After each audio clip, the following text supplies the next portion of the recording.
Good morning and welcome to NASA headquarters in Washington. My name is Dwayne Brown with the Office of Communications. Ladies and gentlemen, the journey to Mars just got a whole lot more fascinating. This morning, scientists will provide further details on the answer to a long-held mystery of the red planet and provide their thoughts and theories on the possibilities of what this could mean for life beyond Earth. To Mars. Our journey to Mars is a science-led expedition right now, but soon I hope we'll be sending humans to the red planet to explore, and science will lead the way.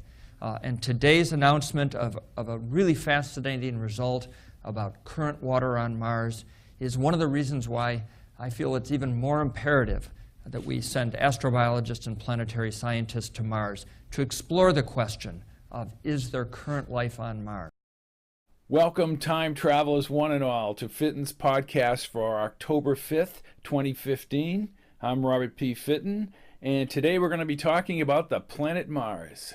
Nobody listening to this podcast remembers the image of Ranger VII in the summer of 1964.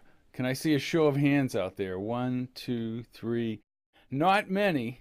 But I do. I remember Ranger 7, the major networks would break in and images would be coming in from the moon, and it'd be coming in gridded with little crosses and corner grids in black and white showing the craters on the moon. And this was a big deal back in 1964. And then in 1976, Viking landed on Mars, Viking 1, and the images came through clear and Martian red with sort of a green tint they gave the sky, and rocks strewn across the plains of Mars. Well, this week I was watching the conference, the NASA conference about water on Mars, on my iPhone. Now, back in 1964, these things were something of the 23rd century. I didn't think I'd be seeing viewing on a small phone like that, and a crystal clear, clearer than any TV set from 1964. The Harry Cobb series is a series about an investigator, a private investigator in the intra-solar system, and he's based on Mars. Mars, of course, is inhabited at this time. I was heavily influenced by Carl Sagan's Cosmos, and especially the episode Blues for the Red Planet, where he talked about Dr. Robert Goddard and Percival Lowell. He highlighted the Viking mission to Mars, which he was heavily involved in. Right now, I'd like to take you ahead 150 years to Chapter 1 of The Dust of Mars, and Harry Cobb is on his way to Mars when he gets a call, a distress call from one of his clients whom he just met the night before, and his client is about to be murdered. Harry Cobb, The Dust of Mars, Chapter 1. The Dust of Mars, Chapter 1. Despite his lack of character, Jason Rapp did not deserve a death sentence. I had enjoyed a pleasant shuttle flight from Orbitus to Mars until Rapp's call rattled my zip connection. The wind howled and sand grains patted against his rover's bubble top, suggesting a severe dust storm. He said that someone in a silver terrain suit, brandishing a pinpoint pulsar, had hiked through the Martian ridge shadows. Rapp sensed a murderous intent. At first, I wanted to chide him for not meeting me for breakfast on Orbitus. Just 10 hours ago, he slipped me important information coinciding with my trip to Mars about a cover-up in the Turcotte ore refining operation on the planet. The security chief for the Turcotte operation told me the same thing. Now my attention was directed toward Rapp's pleas for help. As the pinpoint was aimed at the bubble, he frantically described the tinted face shield of his potential killer. 25 years at the Space Investigative Bureau had alerted me to the shrill crescendo of a pinpoint pulsar's thin red beam. I heard the bubble rip as Rapp cried out for mercy. The outward gush of air into the cold, diminished Martian atmosphere was soon replaced by his mournful whimper. He pushed out my name in his last remaining gasps. Cobb. Rapp, can you hear me? I sat up fully in the recliner and gripped my perforated zip. The signal went out. Rapp! The pulverizing sand and wind gusts grew louder now. I leaned toward the shuttle's oval portal. Behind the backdrop of stars, Mars cast a rusty glow beyond the shuttle's gray wing. Rapp was dead, thousands of kilometers away on the planet's surface. I flipped up the recliner tray as images of Rapp in his dark tuxedo at Orbis's blackjack tables shot through my brain like bursts from the pinpoint. My shoes connected to the floor forces, and I started down the aisle. The forward hatch was sealed. One of the attendants, an affable young woman with bouncy blonde hair, stared from the adjacent alcove and flashed her white teeth before she spoke. "Mr. Cobb, if you're looking for the bathroom, it's to the rear of this section." "I need to speak with a navigator," I said brusquely. "The navigator?" she asked, as if the question had transcended her usual answers about food, drink, or rester pillows. "I don't understand." "Miss, I'm a private investigator, a former SIB agent. One of my clients is in trouble on the planet. I need the navigator's assistance." Yes, of course." I removed my license, retired bureau discs, and placed them in her smooth palm. "Here, let the pilot check these." She squinted, seemed confused, and complied with my request. Her long red fingernails tapped out a code on the side panel. The hatch slid open and remained open as she walked down the narrow corridor. Silhouetted cabin figures were positioned in front of glowing console panel lights in the encroaching brown Martian sphere. I glanced briefly at the hint of the upper ice caps as I exhaled. The attendant leaned over a man seated at a darkened alcove containing numerous window monitors. She held out her hand and pointed toward me as she spoke. The man glanced at me and took both discs from her hand. I could see him lean over one of the window screens. Then he nodded and waved me up front. I checked my zip window, set to standard time at the Livingston Dome. It was 1:44 p.m. I squeezed my large frame through the hatch and moved sideways down the connector corridor. The young man stood in his bright blue neckliner and dark pants. He extended his hand quickly, and I wondered if he approved of my long bureau record. "Mr. Cobb, what can I do for you?" I studied his black name badge embroidered into his neckliner at the shoulder. "Moss, I need an enhanced scan of the planet's surface. I just received a distress call from a potential informant, and I think he's been murdered." I handed him my zip. "Last call coordinates are locked in my zip memory." Moss nodded once and positioned my zip on his station counter. He immediately hooked in a relay, punched a few buttons on the panel, and a Mercator map of Mars appeared on his window monitor. A green dot flashed in the northern hemisphere, center of the Elysium Planitia. I recognized the area because it was my destination. "Well, he's 18 kilometers out from the Livingston Dome. On Turcotte land, it looks like there's an industrial plant 5 kilometers back and another one 12 kilometers ahead. Actual heading is 35.2 north and 108 west longitude." Well, I was afraid of that. "What do you mean?" asked Moss. "Ongoing investigation, son. Can you bring me an image from that signal center?" "Well, that will not be a problem, sir." "Excellent."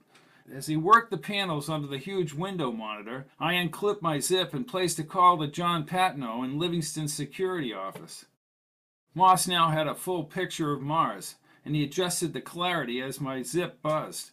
After a brief rustling on the other end, Patno's raspy voice came over my zip speaker. "John Patno." "John, this is Harry." "Harry, my boy. Calling to put in your dinner menu at the Excelsior?" "They know what I like, John. We have a problem on the other side of IP5, 12 kilometers toward IP7. Patno cleared his throat and his voice assumed its professional, authoritative tone. "What happened?" "Guy named Jason Rapp. He has info on problems at IP5. Somebody just shot a pinpoint at him, right through his rover bubble." "Oh, poppycock." "I'm not kidding, John. You need to get somebody over there. The navigator has the area on the screen. It's a bad dust storm." Moss reduced the screen to a 600 square kilometer resolution. The Livingston Dome and the smaller surrounding support domes were clear, but across the brown rock-strewn crater-punched desert, a wispy gray dust cloud measuring several hundred kilometers back swirled toward IP5 and the support domes. Tracking a potential killer was now impossible. I heard Patno calling the troopers on another zip. Then he came back on my zip connection. Harry, I can visibly see that storm. Rover sight is in the thick of it. Listen, I'll request that Kranz and some troopers head into that storm. Kranz? I grit my teeth. Kranz was an obnoxious, power-hungry puppet of Norman Burkhart. As Livingston's security chief, Burkhart was bought and paid for by the Turcots. Well, does it have to be Kranz? Well, he's the only one crazy enough to fly into a dust storm, besides you and me. I thought back to the numerous times Kranz had interfered with my investigations, both with the Bureau and after I retired. You better call Ed Stanton, too. He's the Turcot security chief. Let him know what's going on. I'll call him. Look, you and I will trace the IP-7 Livingston Road. What, from above that storm? I asked as Moss scanned the storm edges. Readings showed the dust had advanced another kilometer toward Livingston. This is a bad storm, said Moss. Patno cleared his throat. Harry, I'll meet you at the port. What is your ETA? 4:25, said Moss. I heard him. I'm going to try and get a security satellite image. Maybe we can get scans through that storm. Brief me. I'm not going anywhere. I shut off the zip and turned to Moss. Thanks for your help, Captain. Anytime, sir. We'll let you know if the storm clears. After thanking both Moss and the attendant, I retreated down the corridor. I glanced at the packed shuttle, sat in the recliner, and folded my arms across my chest. Last night was a night of hope and promise. When I had wandered from my hotel room into the Orbitus casinos, I saw Ariana Cervantes' fluffy dark hair and deep eyes. She sipped the contents of a thin glass at the restaurant overlooking the gambling floor. My stomach tingled, and I stalled above the gambling hall. No friend or foe could thrill me so quickly and so fully. I leaned on the brass railing. Amidst a plethora of conversation, crashing slot machine levers, blackjack collars, and music, she tilted her head back slightly and, with a gracious smile, seemed amused by her young dinner companion. Even from across the floor, her skin was luminous, and gold rings, gaping with colorful gems, adorned her fingers. 10 years had passed since we spent 4 days alone in the Barsoom Dome across the Valles Marineris canyons. My professional instinct, responsible for rational decisions during my career with the Bureau, held me back, but a romantic flair filled with desire and intense longing pushed me forward. I descended the stairs onto the smooth gambling room carpet and stepped between the slot machines. The men and women strenuously shifted their slot machine levers, but I focused on Ariana's wide cheekbones and stunning brown eyes. I cautioned myself against approaching this woman. Near the blackjack table, a tall, handsome man, maybe 10 years younger than me, handed over a wad of blue droits to the caller. Frustration revealed itself in the hardening crevice developing down his sloping forehead. His huge fists were closed, and he shook his head as he turned. "Damn," he said loud enough for me to hear him. His blue eyes brightened, and he pointed, calling out my name through the crowd noise, but I did not know him.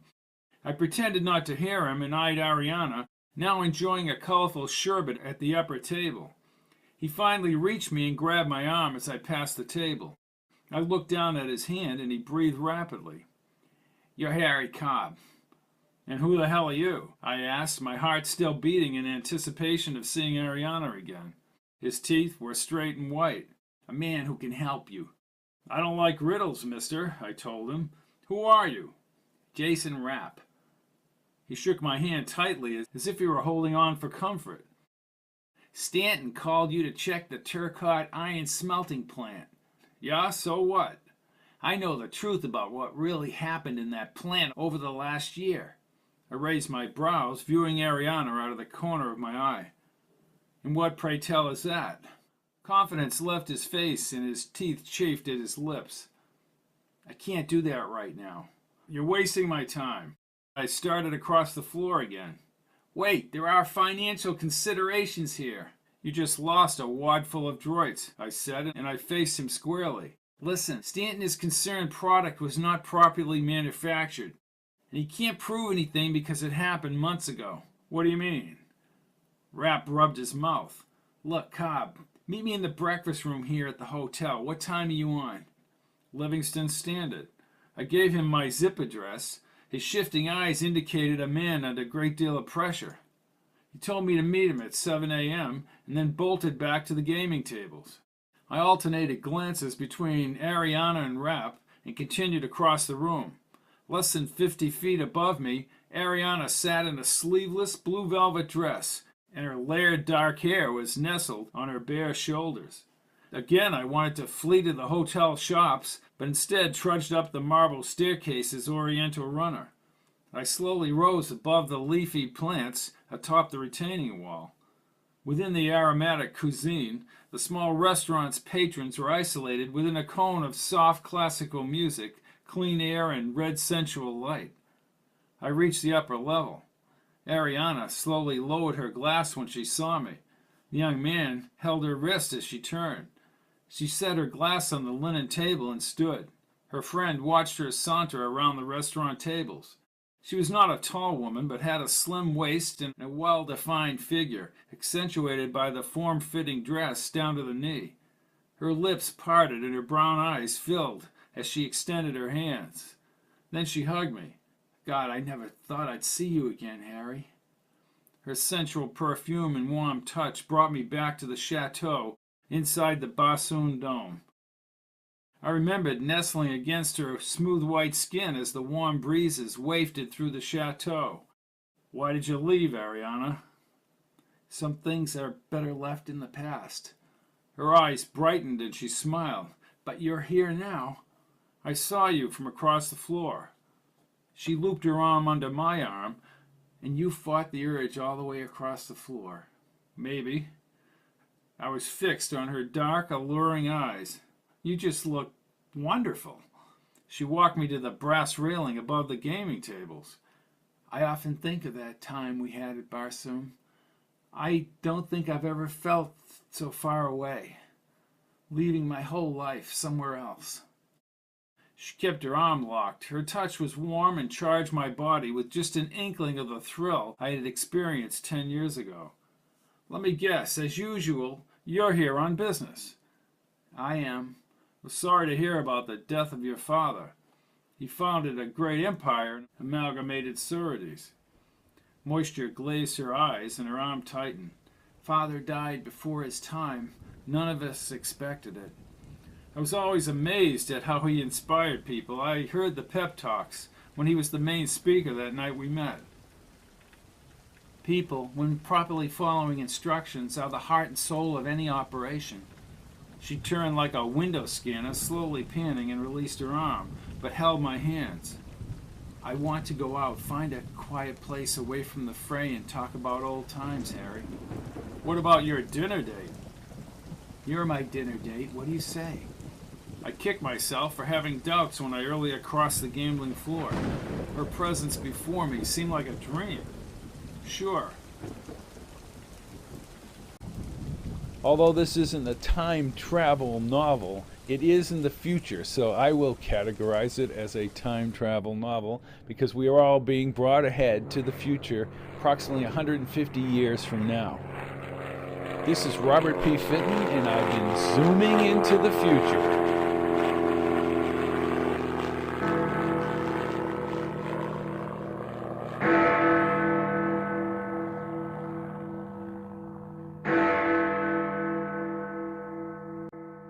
Fitton time travel books abide by historical events as they happened. Music, television, and daily events are concurrent with the time travel plot.